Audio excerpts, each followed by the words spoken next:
All right, let's move on because we have one more question that's going to probably give us a 10-minute conversation. And that was from Slowest Fast RC Podcast. Check them out. My buddy Taylor DeLosa and Mr. Schultz. And he asks, was this track layout too easy? What things from the event would you like to see improved? And this is how we can segue into the Nationals track versus the Euros track. And I'm going to let you start this off, Pekko, because you're the only one that's been out of both of us. You're the only one that's all three of us. You're the only one that's been to both and driven. Well, he's the only one I think in the world who has driven on both. Yeah, that's true. Else. Actually, yeah. That's probably so he's the only one who can answer this question. Everybody pay homage to the parrot. Bring him, bring him some fruit and bird seed. Yeah, and some sticks. There is like, at this point, you basically cannot just look at the track. Like, is the track too easy to drive? You need to look at the whole picture. In US, I think the racing wasn't like that close, and you can get away with one mistake or something like that. And the track was quite technical, but it wasn't that hard. Like, you can run a 10-minute qualifier without mistakes, probably quite easily. But also the driving line was super narrow, so that made it also harder. So I think the track in US was a bit harder to drive for sure. But when the track was a bit harder to drive, it allows for mistakes to happen, small mistakes to happen. Like, for example, you clip a pipe, it's not that big of a deal. Okay. Then we go to the Euros track. You need to, first of all, if your car is not even near the setup window, what it needs to be, you will have bad time. It will be super hard to drive, and for sure the track feels super hard because you basically can grip roll every corner or hit the pipe and roll, and it will be hard. So when you have the setup, I think in the US you can get away with not that perfect setup. But at the track in Euros, you need to really have the really, really good setup to be consistent and be on the pace. Then the track layout wasn't that hard. And the jumps were a bit hard because they had weird timing, I would say. So that made it harder. But now, if you do it even small, if you hit the pipe on this track, you can lose 2 positions. If you don't do a mistake, but you have a bit slower lap, you can lose 5 positions. That makes it hard. You cannot. It gives you have so much pressure. You cannot do single mistake, even a small one. You cannot do because that probably can lose you 2, 3, maybe even 4 spots. It's like there can be 4 guys in 2 tenths. And that what is makes it hard. And that's why you really cannot compare that which track is easier and which one is harder. If we don't look at the lap times or anything, if we don't look at, we just look at the layouts and jumps and all that stuff, I think the track in Thornhill was harder. But when we are looking the big picture, I think it's quite similar. Go ahead, Max. Yeah. Give your thoughts on that synopsis by. Yeah, no, I think exactly like the difference between these guys is crazy because if you look at the results from the Euros, as we said before, Ronefalk made 1 mistake in the main, and yes, we can say that it's probably easier to make a mistake in Thornhill. But the thing is that you don't have to push us hard to really be where you should be, that kind of thing, because everyone is on the same boat. And I think I think the big difference in that is like all of the drivers kind of agree to that because everyone makes those mistakes. So everyone is like, hey, let's just make mistakes. So then you always get this like, hey, I can just wait around for the guy in front to make a mistake so I can catch up. And it takes someone like Canas going over, like he did last year, where that mistake doesn't come. You know, he doesn't make that one mistake that is going to let the guy Silver State come to you. Silver State was one. on a track that had lots of mistakes.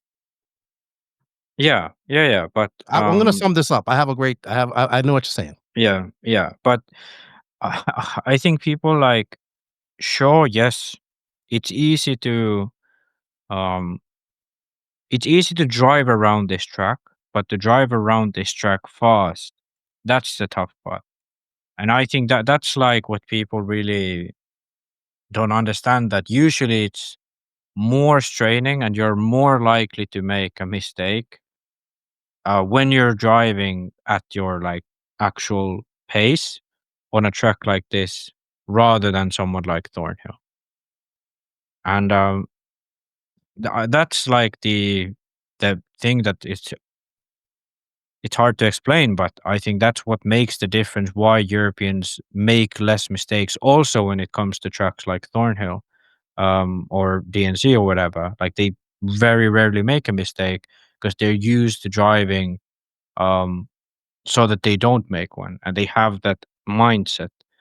You said Yeah, exactly what I was thinking. Yeah, and just looking at these results, so from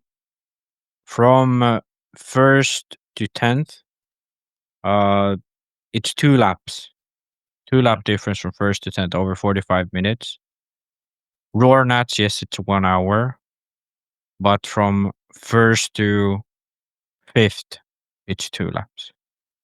And first to 10th, it's 4 laps.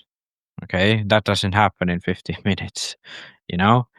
And I think like that is the big difference, that if you're in 4th and you make a little mistake, you're not going to drop to 5th, you know? And you have, and because the thing is, you still have to run fast. So I think that over time lowers the level of drivers. And then when it comes to a race where these drivers come together, um, the ones who make the more mistakes are going to lose because they're used to making those mistakes and getting them back because other ones make. I get it. That's my take on it. I get it. So I'm going to put it in layman's terms and I'm going to wrap it up. Degani once said to me, and I know people are like, well, Degani, you always talk about Degani. He goes, jumps don't make you faster. He says corner speed makes you faster. Right. And if we even want to go a bit deeper, we can compare this to Supercross versus Motocross. Right. There's really good Supercross racers because, Supercross is 180 jump, 180 jump. And I'm saying that's how Thornhill was. Technically, Thornhill was a more difficult track. Right. It was technically more difficult because it had the jumps were the little way there was. You had things like poles to contend with, and the line was smaller, right? But it's always some mistakes, right? It's very rarely that you see a flawless run in the USA because the tracks are they got crazy jumps and all that type of stuff. Where in Europe, and this is what I was saying going into Redovon last year, is like if you just ease off. Like, just ease off coming through some of these sections where you have to go fast, you're losing tenths of seconds, right? So the Europeans have learned to race at a pace without making these mistakes. And we saw this. Runnefelt you said Runnefelt did have one mistake. He made a little bobble, right? He made a little bobble. That's all he made, but that's impressive. I know people's going to come in here and say, you can't compare the two tracks. And we're not trying to compare the two tracks. We're trying to compare the pace level. I would say the pace of these guys and the ability to keep that pace without making those mistakes, because the mistakes are so damn costly in the Europe because, like you said, the field is spread out by so little bit of a time. So that inherently, because I know people inherently makes you a better, more consistent driver. And when you get to these races where there are lots of mistakes, like a DNC, a nationals, and stuff like that, these guys are able to compose themselves and make less of these mistakes to continue that pace. And the good USA drivers can get up to them and beat them. The Mayfields, the Fens, they can do it because everybody's level goes up when these guys come together. I don't care what anybody says, and they have to adapt. So I understand that this track looks easy, and it probably is easy for me to drive around because I can't drive, and for the average person to drive around because you have traction, you ain't got to worry about that stuff. The jumps are fairly easy, but to go at the pace that the top guys are going at lap after lap is extremely hard on this track because you lose so many positions. And this is why we have been a big proponent of some of the Americans going over to these tracks.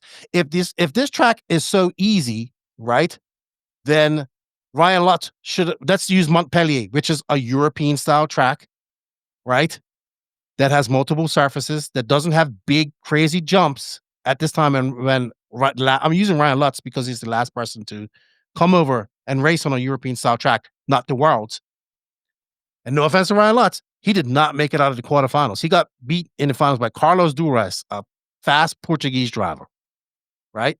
Was aggressive, one of the best passes I've ever seen. But that's the problem, is that the tracks in the USA don't have the corner speed. It's Supercross versus Motocross, right? Or American Motocross versus MXGP. So Yeah. And it's I feel that, and the cream always rises to the top, and when the cream rises to the top, the other cream also rises to the top, right? And that's why. Go ahead. I'm just excited for this. But is this track? Was the national track harder? Yes.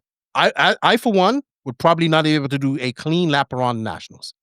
Could I do a clean lap around Barcelo's track? Probably. Will it be fast? Fuck no. You get what I'm saying? But those guys who are going fast around Barcelos are going to come and go fast around other tracks as well. And that's why I always think that I fucking hope that we get some Americans over to the e-buggy Worlds. I really do. Go ahead, and we're going to wrap this up. Yeah. No, because you brought up motocross, and the thing is that Americans are looking like they're better in motocross, and it's for them it's the opposite. The American tracks are easier and wider and less ruddy and less like bumpy than the European ones. The European ones are like, and the MXGP tracks in motocross, those are the ones who are like really difficult, and there's one line and so on, and the gaps open up immediately. And when you have that, it's kind of like most of the guys who are not at the very top, they can ease off a bit. If they're in fifth, they know 10 seconds forward, 10 seconds back. But in the US, like Prado now, he's been struggling for who knows why. But the thing is, he can be third, and 2 laps later, he can be eighth because the pack is so tight together. And that's where like fitness comes in motocross and so on. In RC, that's mental fitness, having that focus for that long of time when you're that's so perfect. close. That's a perfect example, Max. Mental fitness. Yeah. When you know that your driver is going to make a mistake and you're going to catch him up, you don't develop that mental fitness like the Europeans have. Yeah. So great point. Great point.